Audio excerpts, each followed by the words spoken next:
me just zoom out a little bit. Let's focus first on this question of authenticity in social media. All of us are old enough. We're all millennials here, and we were the generation that created social media. We're the generation that defined it when it was first just on college campuses, and even if it was blackplanet.net, and affinity group social media, MySpace, and all of this stuff, Facebook, and all of this kind of jazz. And it used to actually be social. It used to actually be about you and your peoples, you and your friends, these sorts of things. But really, quite honestly, and I'm saying is like Dion looking at like your page, E looking at your page, like we are all running organizations. And it's not just that we're talking for the sake of talking. We're also talking to put out a point of view. We're talking to establish, grow, and expand our day-to-day work and social impact. We're talking to reach audiences that may not have known us when we were coming up on our way, and may not be as forgiving or as knowledgeable about the type of person we're trying to be. And they pop in at the moment they pop in, and they start talking at the moment they start talking, without the reference of the past, and hopefully with a compassion towards the present and the future. At the same time, the comment sections are wild. Comment sections are absolutely wild. The reality of disinformation, the reality of people, just no profile photo, just coming on and saying whatever they want to say. The reality of you talk very much about the idea of how racial injustice is embedded in all of the fabric of our lives, right? I talk a lot about how systems change, and the way we design organizations can either set us up for and create the conditions for, or not set us up for and create the elimination of the conditions for an equitable world. Dion, you talk. We all talk, right? And we have a point sometimes, two of us. Um, and I want to get into this reality that this isn't just about being social anymore. And the cost is not just that is you and your friends kicking it. And many times you can be concerned about what you'll say. You can be attacked for what you say. And the risk is yours to carry, because somebody popping off with no brand, no platform, no employees, no payroll, no cash burn every month going out the door. They just like popping in, burn some stuff, and ease on down the road. And you're left with what other people saw. They said that they might think about that, and you didn't respond. And it's trash, bro. It's trash. And at the same time, we got to speak. We got to speak. We got to let them know the work, and we can't be afraid of it. So, brothers, how do you look at right now your social platform? How do you look at navigating the reality that you might used to talk about who you were as a person, but now you like E, mostly you talk about historical figures. You talk about history, as you are a social media history teacher, right? Black history teacher, right? Like I don't see too much about like E kids, right? I don't see too much about whatever juices and berries he used this morning for his hair. You know what I'm saying? Dion, I don't see much about, I don't see much. Kids out. I shouldn't have Get at it, started. fellas. I shouldn't have talked about Will Smith like that. Hey, There's some that's what hurt people on this book. when you disrespect, man. Yeah, see, that's your karma. The comeuppance, the comeuppance of it all. What y'all think, man? How do y'all think about your social presence as an organizational leader, but also as a Black man who's focused on authenticity? Go Yeah, you ahead. go ahead. I think that it's always going to be a balance. You know what I mean? I think especially when you look at it from the entrepreneur standpoint, right? It's like when you first start, a company or an organization, as the founder, you are the company, and the company is you. Yeah. And I think that I've been lucky enough to build and scale in a way where there is still a parallel, but there is a separation. And I think that that's important, is, having a social platform is, first and foremost, always, assessing and reassessing where your brand and your company or organization is at that moment, not at that day, because we know the news cycle has sped up. You know what I mean? So it's always understanding and assessing, being aware of where you are. And after the assessment, I just really always look at it as I have to make sure that I'm comfortable with being held accountable for what I put out. That's it. You know what I mean? It could be a lot more complicated or it could be a lot more simple, but I think I just have to make sure that if someone, speaks to me or brings up something that I put out, I'm willing to defend or explain and not kind of shy away from, whatever I put out. And a lot of times, like you said, the having a platform has evolved. You know what I mean? Being on the internet has evolved. Being a public figure has evolved. You know what I mean? And I think, of course, it's more on, on the other side of the spectrum of being too ingrained in our showing too much of a person's personal life, but also we have to be comfortable with, if someone, knows about my actions or knows about my beliefs, then, I can't be upset as a public figure that they found out. You know what I mean? Granted, we try to protect these things, but I just look at the platform and say, hey, listen, this is a snapshot, of course, into who I am, what I'm about, and maybe, depending on what it is, what I stand for. Um, but I also know that I won't be able to explain my way into making them support me or agree with me. This is about a one-way conversation from me to them, not always from them to me. And as a Mm. result, it got me really comfortable with sharing out. And if there's a disagreement, you know what I mean? Because I mean, early on, bro, all of us have done it. Early on, I was in those comments fighting for my damn life. Yeah. It was like the fucking Coliseum. I had a sword. I looked up at like 800 motherfuckers, and I was going to war. But then I realized, I said, listen, you know what I mean? It's not to get someone to agree with me. It was more about me not really being comfortable with what I put out. And so I've kind of slowed up. Of course my pace is more frequent than the average person, but I've even slowed up on some days when I don't agree with what I say, or I don't think I could express myself the right way. So I think just having a platform is really about assessment, accountability, and being comfortable with not controlling how they perceive what I put out. Yeah, Yeah. I think just going through just like what you said, the history of social media, literally it was just finding out where the local party was on the college I campus. swear. I mean, like, because you couldn't even post a Checking status at first on out the Facebook. picture of the girl you Yeah, scared to talk to. right, right. Looking at their status, like, okay, they single, their relationship, okay, because that was it. Once you That put, was it. and Yeah. you, when you put you was in a relationship, it was official, official. Like, Everybody's everybody's on. man, right? So we've seen that evolve over time, and like even for me now, I hardly, because I look at Facebook as that would be my personal page, but I don't Hmm. even go there. I don't even like, I don't have the bandwidth because I'm so focused on what I do on my page and just the information and everything. And also wanted to cut kind of, I probably got a bunch of people on there I don't even know at this point. So I'm really weary of posting certain Mm. things. But even for me, when I transitioned, because my Instagram page was a personal page, and then it became an education and advocacy page. I always have to remember what am I doing this for, but also too, what do people come to me for? And there's this urge all the time, kind of like Dion said, of responding. Like, the first thing that popped up in my mind was trigger fingers turn to Twitter fingers, right? Like, just, I'm ready to go in. Even to this day, it's certain times. Like, I don't even want to say young brother. This was an OG because this on LinkedIn. LinkedIn is a more mature crowd. This brother came to my messages and said me and told me he disagreed with me over some stuff. I was like, bruh, this ain't even, and I don't mind that, but it was the way in which he Mm. did it. It was condescending. So I had to get to work. I had to get to work, right? But it's also like protecting your peace, protecting your space.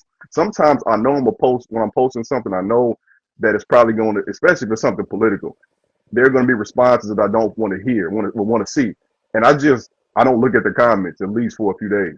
I don't even go. Like I post and leave. I don't take off the comments. I just post and leave.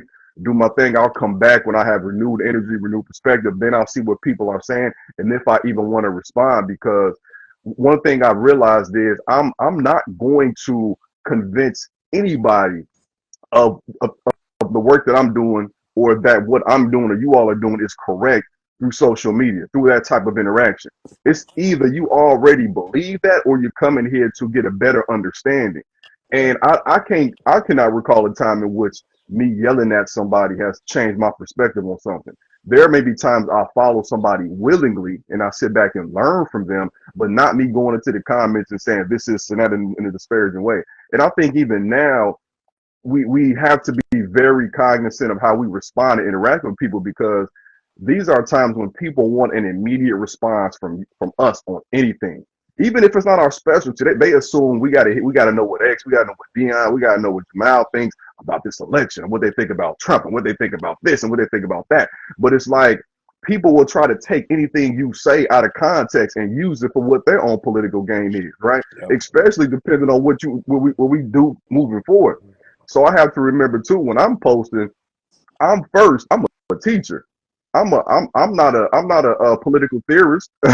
I've taught, you know what I'm saying? I've taught a government class. I've done work locally, but at the end of the day, any perspective I give you is going to be rooted in our history and the wisdom first, to try to best assess how we should move forward. Mm. So I have to always be clear on what that purpose is, and not feel the need, of course, then too, to always respond to everything. That's the urge, especially because a lot of what I do, and a portion of my income comes from social media. I don't have to always chase the rabbit. Just because something groundbreaking happens, I don't have to jump out there and say, this is what I think. This is what you. No, I saw this powerful quote from Malcolm X that I had not seen before yesterday. And it was something along the lines of that leaders always, well, our so-called leaders, or the duopoly in this country, always tell people register, register, register, but they never place the emphasis on helping awakening, as he said, the Negro, or educating, or like that. That's the true work we need. I ran for city council before some years back as a write-in candidate. It was a whim, something on a whim. But one of the things I learned was I cannot expect people to want to be excited to come out to vote for me if they don't understand what they could be voting for and what the purpose is. If our local voter turnout was 10%, who am I actually even trying to get me? You know what I'm saying? So a lot of this stuff we talk about, and I know we're in a political, era and climate right now. We're talking about voting for this person, but like the political thing is the work we're doing every day, because we're talking every 4 years most times, maybe sometimes 2 years. But what does politics look like on a daily basis? It's the work we're doing. Because a lot of the work that I'm doing too is not on social media. That's what I show people sometimes. But it's feeding people. It's getting into these rooms, teaching people how to create the correct system. The system work that X is doing, the work that Jamal is doing with our kids, right? That's foundational stuff right there. That's what it means to be political on a day-to-day basis. And some of that stuff cannot be posted on social media because some people don't know how to handle it with the care they need to. Yeah, Uh, you're hitting the nail on a lot. You're hitting a lot of nails, actually. One, I think it's important I think all of us go through this evolution when we start to get online, and start to speak about what we think or what we believe or what we're doing. You naturally go through this evolution of realizing that, you are using your social media account, but when you are using that account to speak about broader issues, that is now a platform, and mhm, those are not the same thing. mhm, A social media platform is something where others can see, and rightfully so, they can also critique, and they can add, and they can support, and they can thumbs up, and we got hearts coming through the chat. Like the Unsaid right now is a platform. Our Facebook, our FaceTime calls that we get into sometimes, our text threads, yeah, that's our personal stuff. But I think one of the things that a lot of people naively come into this with is like, oh, I'm just posting it and only a couple people are going to see it. No, my G, you're online. You're online. Anybody can see it, share it, screenshot it, etc. And that can create a fear in a lot of people to even speak. And part of the next evolutionary step is understanding exactly what you said, E. After you take a couple of hits, you realize that you got to double down and sink into what you are. As you said, man, I'm a historian. So anything I respond to, whether that's in the comments or whether that's a post I'm putting up, is going to come from the lens of how does what we've been through and how does what we've seen inform what we should understand in the present or do in the future. You have a core belief that the past does inform the future. And so there's certain things that you're going to say. And if somebody wants to know, man, Kamala Harris, first black president, woman might be president, he's going to come in and be like, well, actually, Shirley Chisholm. You know what I mean? Cause he coming, Like he You coming. know he I'm gonna coming. come in. Hey, Did you You you, know know I'm that coming. Shirley hey, you Chisholm? know he ready. Hey, hey, Like, hey, X. it's funny you said that. Can I just make a quick point about what you just said? It's two things, and I think that, and you all, you know, I really like. I'm a comms guy, and I really love this. It's just my natural talent. But one of the lessons I learned early on was a lot of people don't know this, and I try to share this whenever I speak. I was lucky enough to be on the Ellen show twice, but a lot of people don't know that the status that her production staff saw only had 6 likes on it on LinkedIn. You know what I mean?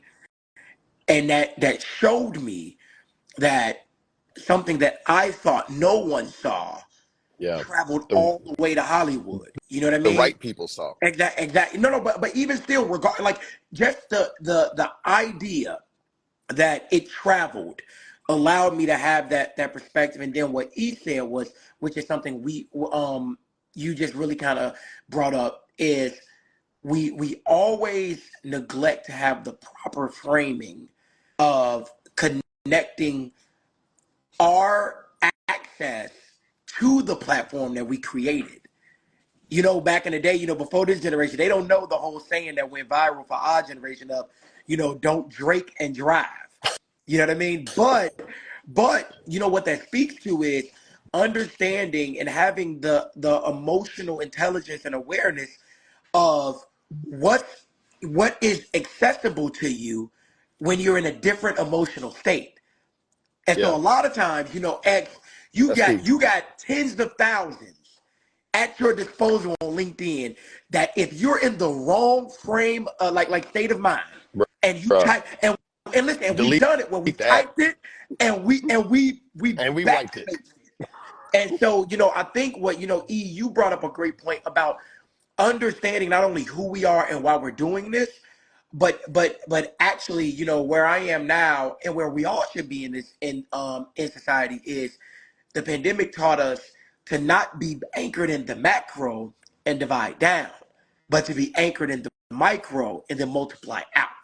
Yeah, And so knowing who we are on a daily basis and knowing who we are in these moments allow us to understand how accessible those platforms are that we build. And sometimes we'll need to click on that icon on our home screen. You know what I mean? yeah, Because we're in a different state or a different frame of mind. And having that platform is not always the best thing because you have to make sure that you have the control, the discipline to not always share out because you're not always you when you're hungry. Mm, I'm just yeah. saying. You're talking about the emotional Yeah, maturity, and mm, and I would say the spiritual grounding to be able to discern not just if you have something to say, if something should be said, absolutely. and if it does, as your platform grows, of course, you still have to be authentic, but you also have to be wise. Yep. And this is where I think the reality of people who expose themselves to harm, the psychological harm that's possible on social media by engaging with people you don't know who don't have really a care for your family. Like E, you just said, like I pay my bills with this. Like you have a family, right? Like you make a wrong step at this level, you got not just 10, like collectively, E, you got like hundreds of thousands of Hundreds. followers, right? Like I have to remember, like I remember last year, when Queen Elizabeth died, right? I wrote this post on LinkedIn, ended up getting like 750,000 impressions. And on LinkedIn, that's crazy. That's that's the that's like 4 million on TikTok. Like and you that's got the right people. That's the right yeah, people. that's crazy. Yeah, it was wild, right? But the thing was, the reason why it resonated was because at the time people they couldn't hold the duplicitous nature. Dion, I know you're gonna look that up. The duplicitous nature of a woman whose country had colonized so many and who had sat at the helm of it, and who on one side some folks were like, God save the Queen, and then black and brown folks are like, I don't think Kenya agrees with that. Yeah, Right? right, Like right. I don't think Nigeria is looking at that. Nigerians are looking at that the same, right? Yep. Now, insert the question of, is this something you should be speaking about? Yep, I don't live there. yep, Yep. I Yep. never. I've been to London once. Right? People could right. say, why are you talking? How are you being authentic when you're jumping into someone else's conversation, someone else's issue? But here is the thing, right? Same thing E just said. E's always going to anchor back into history. I'm always going to anchor back into How does this bring us together? But also, how does this ensure that we are honest about this situation? We have to say, yeah, that's a colonizer right there.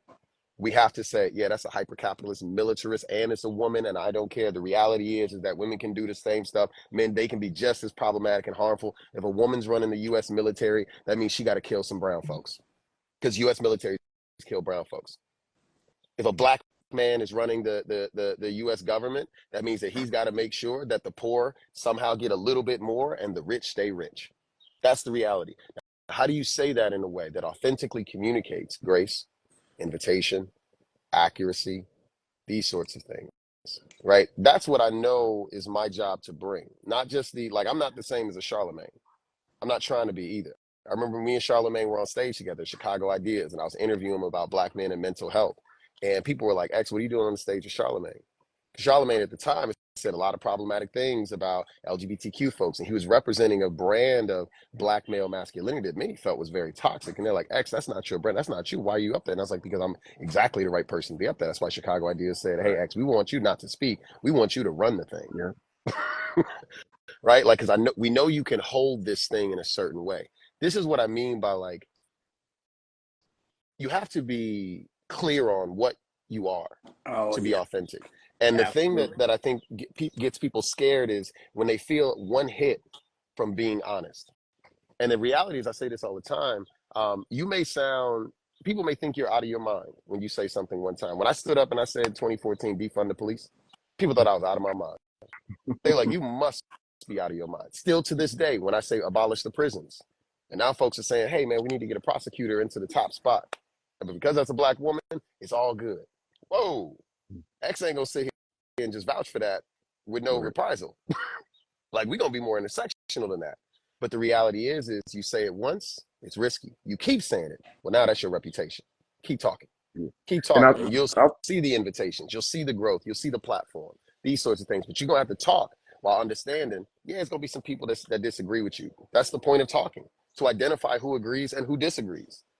That's what you came for. I, You was about to say Go ahead, something? E. Yeah, I you was about to say something to me? Yeah, I was just gonna say, like, I mean, the proof is the consistency in the messaging you have. Like that's 10 years at this point. Like I didn't hear that phrase until 2020, until it was popularized. And oftentimes, what Yeah, we find, because a lot of people jumped into this game in 2020, right.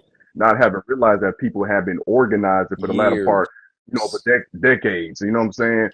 I mean, and that's why for me, when like even with the Sonya Massey situation, I can't get in like involved in the sense of I can't get hype around watching.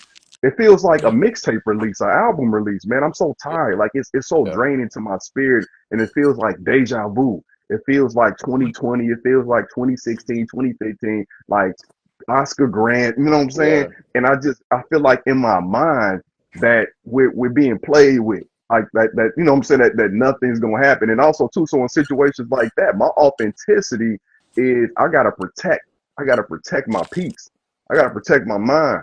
I didn't watch it. That's a choice I've made for since George Floyd. Like I'm not watching those videos no more. And my authenticity, I'll tell y'all a moment of authenticity off social media. The day I believe that the video came out, of course, I wasn't, watching it, but of course, you're scrolling online. I'm trying to see what everybody's talking about, and everybody's yeah, discussing it. I read the article. That was disturbing enough for me. And I was feeling really down in my spirit. And then just everything else politically that's going on. So I had to tell my wife because she was doing something around the house. The kids were home. I said, look, if I'm distant today, this is why.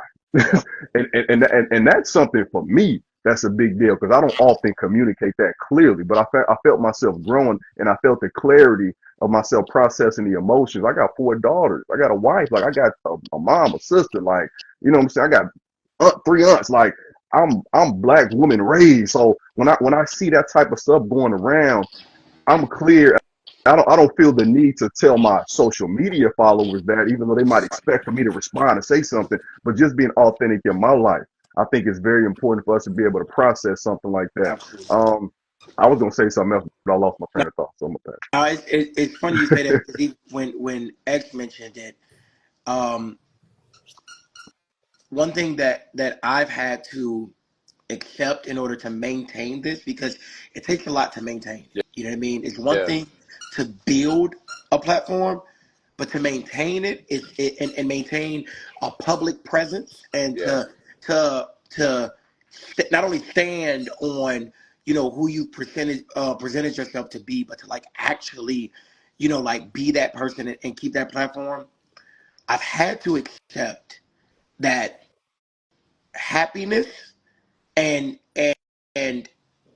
being that person, it's integral to pulling this off. Yeah. And I think that and I think that I always bring it back to our relationship. You know what I mean? The thing that has successfully binded all four of us together in this authentic journey is all of us striving to be the best version of ourselves. Not Mm, perfect, not always getting it right, mm. but there's this unsaid this unsaid acceptance of, don't hate, this unsaid acceptance of, there's no way that we're gonna pull this off faking it, because we've evolved beyond the fake platforms and the fake Yeah. audacity and the fake Yeah. outrage, because it's not sustainable. And so if we're talking about authentic, not only building authentic platforms but maintaining them, Yeah. it takes a certain commitment to happiness and joy, and actually being a, because we also know that with these platforms we have influence, indirectly, and we know we still want there to be positive influence. There can be real, authentic, raw leadership, but we also want to bring joy, That's right. and we want to bring happiness. And what I've seen from all four of us is that we can't bring that joy and happiness while faking it. And so Mhm. it's like that the unseen work that we're doing, and the unseen accountability, so that when we do present, now we're in a space, I think I've seen it with all of us, where we go through so many filters and checks and balances, that now if something does make it, it's in the 98th percentile. Yeah. And even if there is a 2%, that 2% is connected to us being, imperfect beings anyway. And we can live with that. And I just think that there's, this beautiful like duality of wanting to get it right, but also knowing that we don't have to be representatives like of our people and of ourselves and of our family and of our community and of our businesses. And it's just, that work that you do on the outside of social media, that then allow, like someone can't hurt you, if you're really happy. You know what I mean? But if you go on to social media, you go onto that platform and you put something out and you're corrupt, or you're not really loving who you are, then that's when, those comments can hurt. Yeah. But I think, now I'm in such a place where like I really love me. You know what I mean? I really love and I appreciate me, and I give myself that grace and space. And so if I'm mistaken, I ask for, forgiveness, and for you to teach me. And if, there's something that can bring someone joy or educate them, or if I can grab that, it's this place of just not having to be perfect and not having to be right. And this Yeah. platform ultimately wants to be, I want it to be something that represents the real experience of living in today, because it is unlike anything we even thought. Yeah, I'll say this, man. The real experience living in today. This is also where we have to be reminded, and we have to remind others that social media is not real. Mm-hmm. This is a virtual environment where mostly people are just reporting.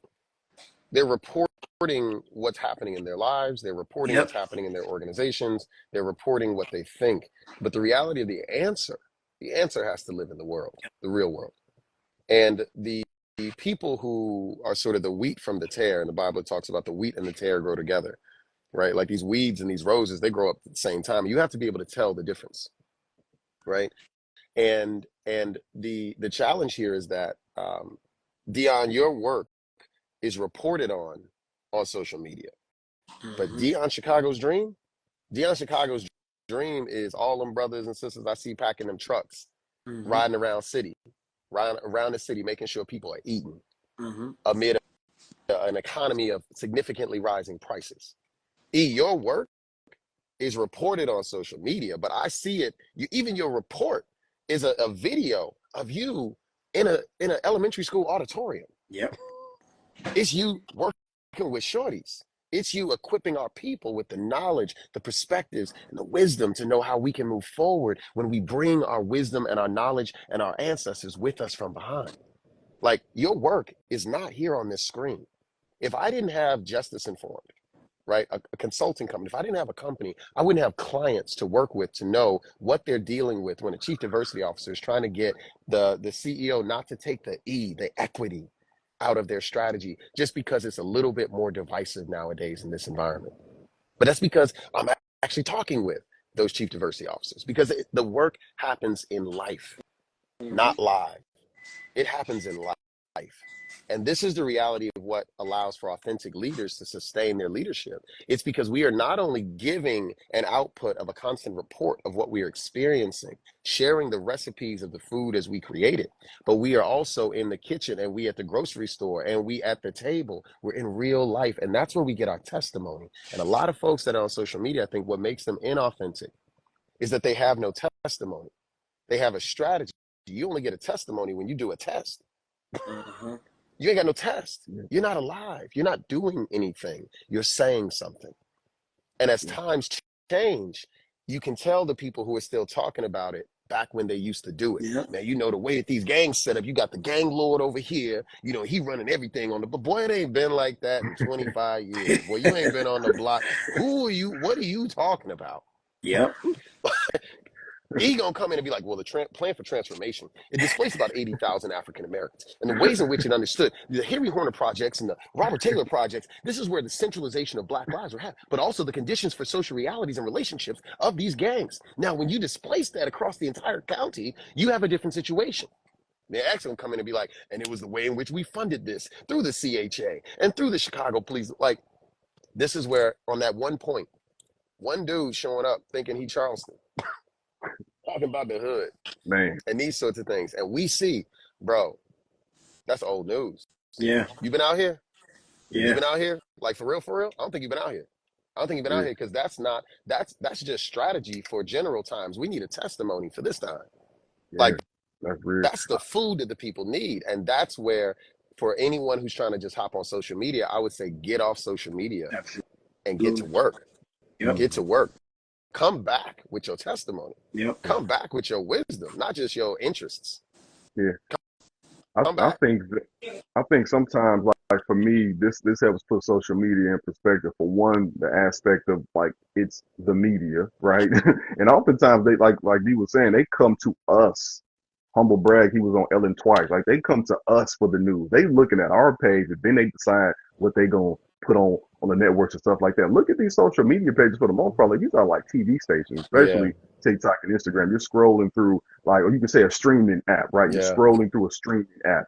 And Twitter is like somebody's newspaper feed or Right. whatever. Like that's what it is. Even if you have a private page, I know people might move a little differently with a private page, but you probably have somebody on there that's screenshotting your stuff like that Yep. too. So Absolutely. anytime Yep. we put that stuff out there, it's showing it. And kind of what you said, X, this is a time where, especially if a lot of what we do on social media is based on posting it, we have to make sure we're rooted in what we're doing in the real world, because this world will drive you crazy. This virtual reality world. Oftentimes, it's either like making sure you're rooted in that work there, and you can report it on here, but don't let that be the That's right. core and crust of it, because that can drive you crazy. And the thing I wanted to say last time that I remember now was just like really wanting to acknowledge Black women who don't feel safe being online ever, but especially during this time, because I've seen so much of that. Right, I've seen so much of that from when Kamala said she was running, and then at the same day, that excitement and joy they had, then the Sonya Massey Yep. video, and just like, I mean, it to me, it's enough to like Marvin Gaye make you want to holler. And I've literally seen people have other people post on their page because they don't want to be in that space anymore because it's just Yeah. too much. And just for every comment or every post they make, I mean, literally, all I got to say is go to Angel Reese page Yeah. or go to any page where Angel Reese is posted and look at the comments. and you see just the very Yeah. existence of like Of a a black woman. chick, Yeah. of a black woman who ain't even, she ain't talking about politics. Now her They presence hate is inherently it. political because of this country, because she refuses to just be reduced to how you want to view a black woman, but she just hooping and she's doing a great job, and people are mad. Like think about how wild that is. They don't. Her and Caitlin Clark don't even hate each other. Right. People Like want them. They want them to. people really want them to just like Angel Reese. Like, man, I can't wait to play with her. I want to be on the Olympic team with her. They over there catching assists. Like, I mean, they love playing ball, but because of how society is set up, we put like hundreds of years of how we feel about black and white relationships on their back and expect them to Yeah. handle the whole thing. So imagine having that every time you post online.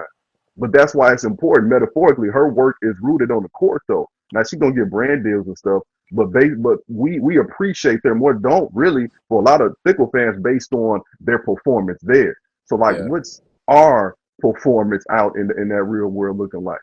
And not to mention, I think that one thing we haven't really touched on is Don't um, be bringing new topics in when you got to leave.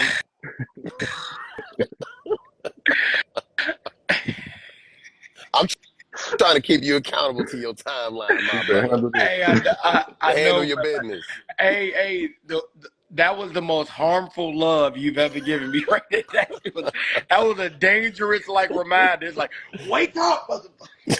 Um, but I will say, I do have to get out of here. But I think something that if I had to give advice, something that really has helped me, make sure that I consume social media and be on social media in a healthy way is telling everybody that's listening, that's watching right now, please do not underestimate you know the power that you have in curating your social media experience. Yeah. And what I did was, I got really intentional, especially with starting the organization. With It's not always just about what you put out; it's about what you follow.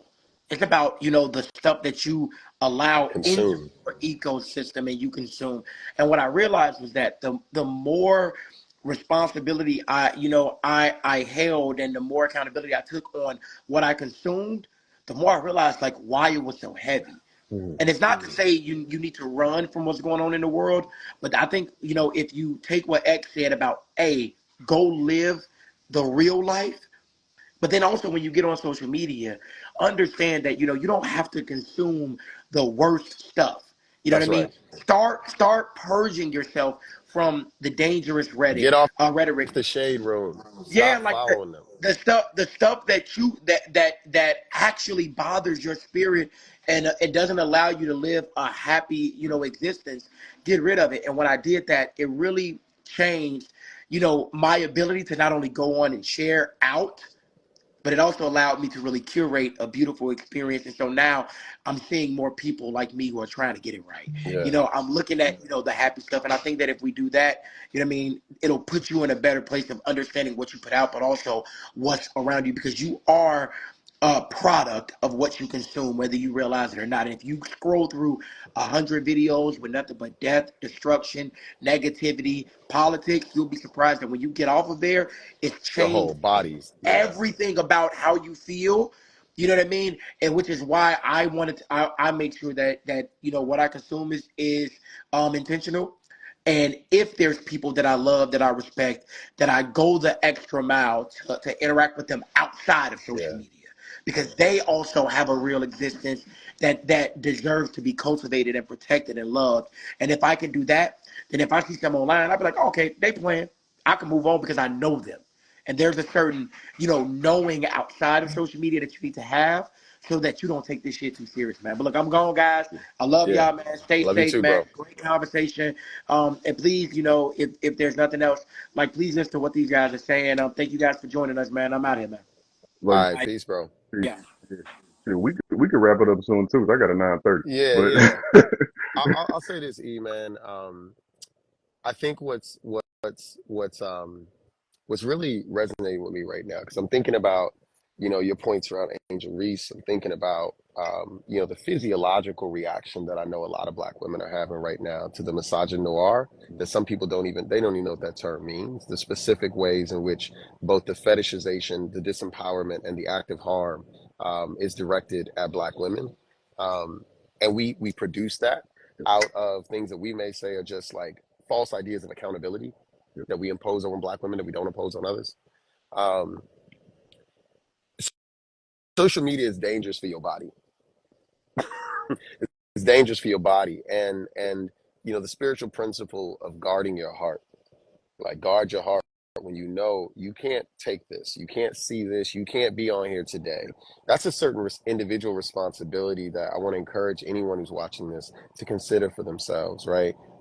You may feel the pressure of constant posting. For me, right, I'm a CEO, I'm running this company, and I'm the face of Justice Informed. If I don't speak, my team doesn't eat, right? Like that can feel very much like a lot of pressure. And I could be going through I'm sitting here with this cup, right? Square Bucks coffee from Bethlehem, right? Starbucks wouldn't open up in the West Bank. And so that, the Palestinians were like, we're gonna open up a Square Bucks, we're gonna use your stuff. And you know what I'm saying? Like I remember when I was in the West Bank, right before October 7th, I'm like, yo, I'm gonna support everything I can. We flooding cash to all of these Palestinians. Like, um, the reality is how I was, bro. When I got back, man, I wasn't ready to be up here talking and leading Man, a team, and yeah, I was jacked up from what I saw, man. I saw the yeah, missiles coming across the border, yeah. bro. I wasn't ready for nothing. And at the same time, if I don't speak, my company don't eat, right? And one of the responsibilities, not just of being on social media, but this is the point of this conversation: authentic leadership in this era. Um, I have to know how to guard my heart, and that is my Mm-hmm. responsibility. That is all of our individual responsibility. But secondly, to your point around like with Black women, I was thinking about this like when Kamala announced, right? And then all the ways that anti-Blackness started showing up hand in hand with misogynoir. Um, the sisters that don't have a community right now are at the Mm, greatest risk. mm-hmm. Like if you're not locked in with some folks, like this Mm. is why I love the Unsaid. Like when I got back, man, and like, Jamal came to my house right here on this porch with a tray of some Uncle Remus chicken and all. I was like Jamal about to good for that, cry, bro. I'm man. like, That's a man, bro, I need this. dude. Like I know I see y'all on this screen, man, but when I see y'all walk through my house into my door, man, that's the love. Yeah, That's what allows for the endurance and the resiliency to stay in this work, because you realize yeah, you didn't fall for the devil's greatest trick, which was to make you think you were alone. yeah, You are not alone, and if you are alone, you need to get with people, yeah, not get with followers. Get with yeah. people, 'Cause to protect yourself. that it made me think about the display of unity we saw. We can unpack this on a whole call soon, but like 20, 30, 40,000 Black women, Black men came together separate days for Kamala. And it made me think like, I hope that the people who got on that call have community outside of that, Yeah, because the Black woman I follow, and I want to say maybe 3 or 4 prominent people on social media have either looked distressed, admitted they were, or have completely removed themselves. Like yeah, that's what I mean, because I'm like, as you're talking, I'm trying to think back to when we've experienced like collective trauma pre-social media, where we went. And I just remember being in high school when 9/11 happened, mm-hmm, and like it was, I mean, I'm in school, so like I'm with an educator, I'm with a science teacher at the time. He's explaining, because at that time I'm a freshman. I didn't realize, what the Twin Towers were, but we talked about it collectively. I didn't have a space to go to hear a bunch of people yelling at each other or throwing out a bunch of theories soon as it happened without any education on it. So the way we expose ourselves during times of trauma is not even normal and natural. Never in the history of humanity would you have to be conversing, or would you ever see somebody who is so far away from not just where you live, but how you think when you're trying to process something. yeah. Because even when the Trump situation happened, and there are so many questions about that, social media was crazy immediately. And it's just like, this is a wild thing. The Let's jokes, just the take it like, memes, yeah, like the dude just got sniped. Y'all man, bro, just like, and that's exactly why, like, I'm not posting nothing. nah. I'm just gonna post a again. Like, I don't even want, because this is not my group text.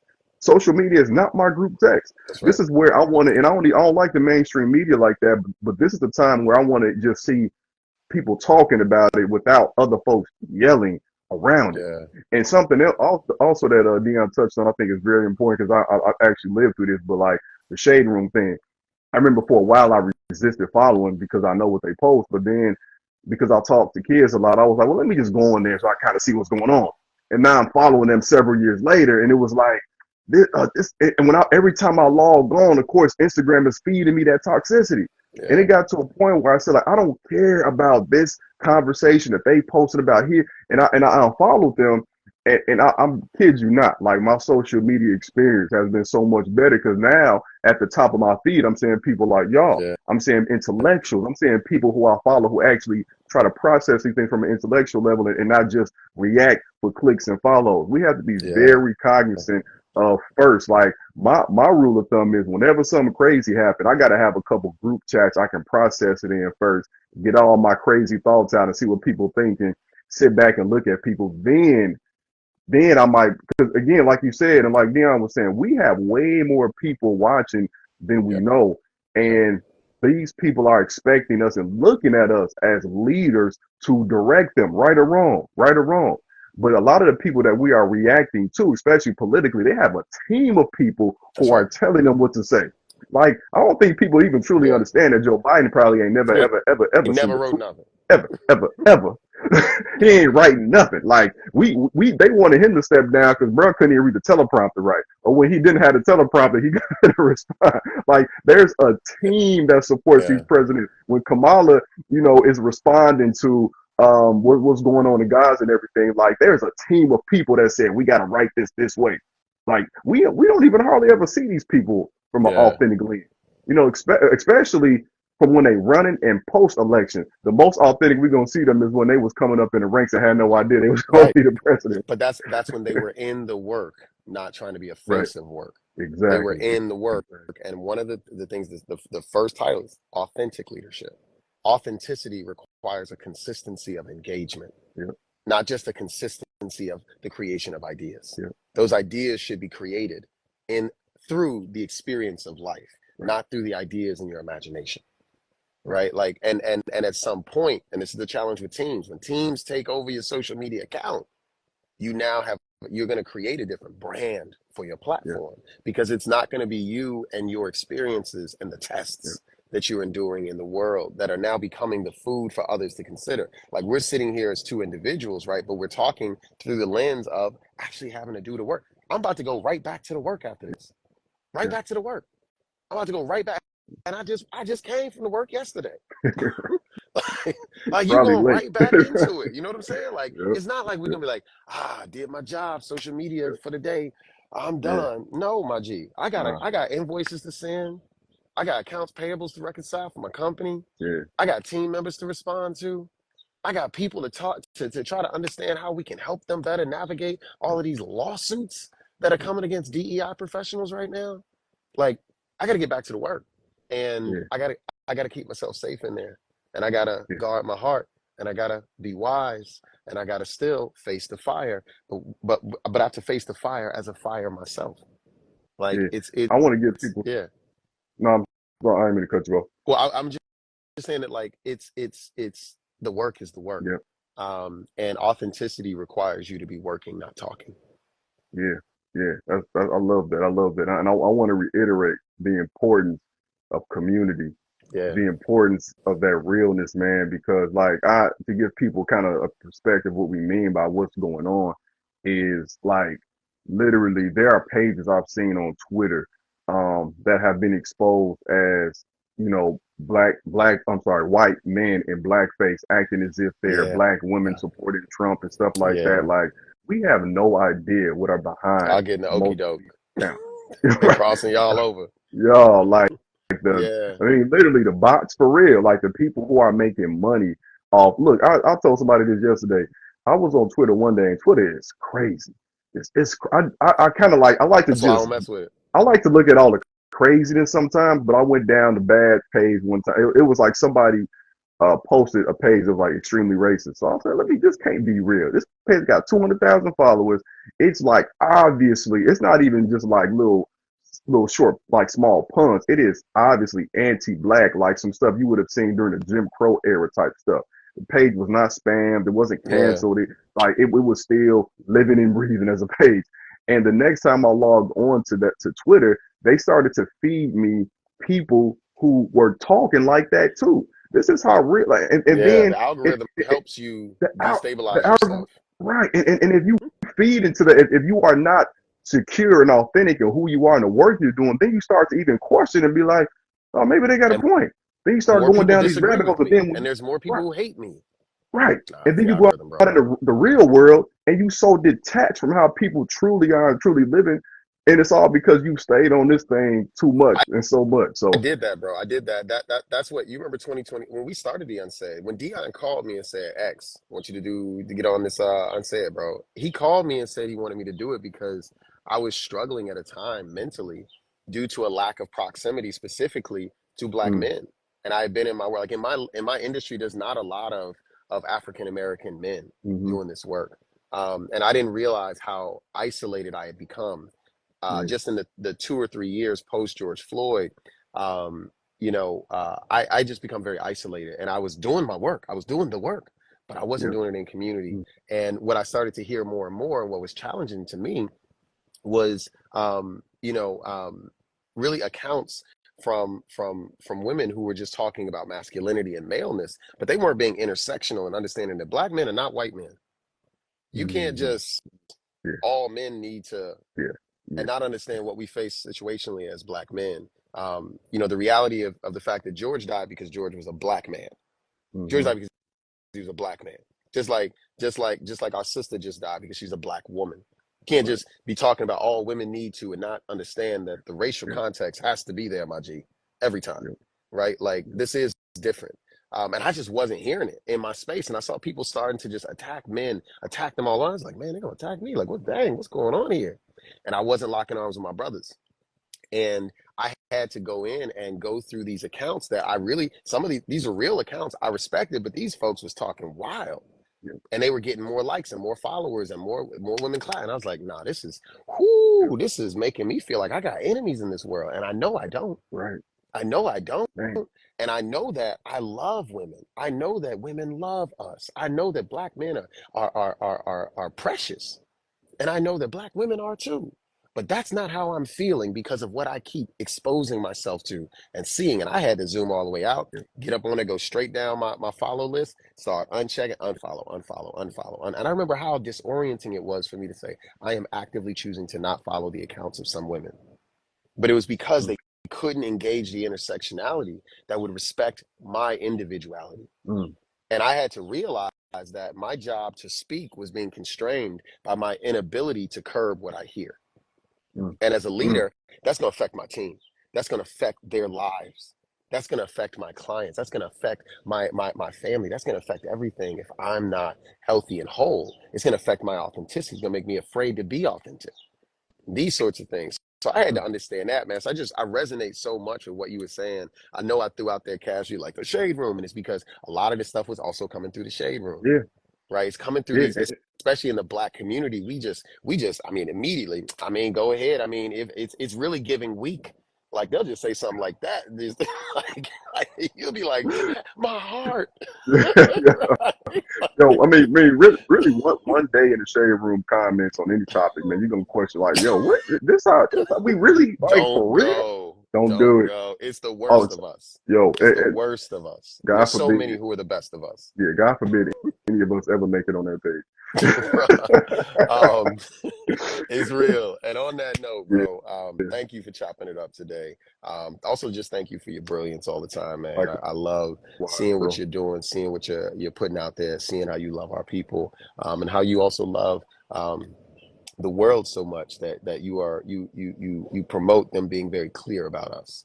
I Yeah, love that, bro. I love yeah. that about you, man. Right back at And you, man. Right thank back you. at Thank you. Everybody who's watching, feel free, hit the follow button on the Unsaid Chicago. Make sure to follow Ernest's account, follow mine, follow Dion, follow Jamal. Shout out to our boy Jamal. He wasn't able to make it today. We show and send love to our brother, though. Check it out. Check us out on YouTube. All episodes of the Unsaid are held on YouTube. They're not held in full on Instagram. Check them out. Check us out over there. We look forward to seeing y'all next time. you, y'all. Peace.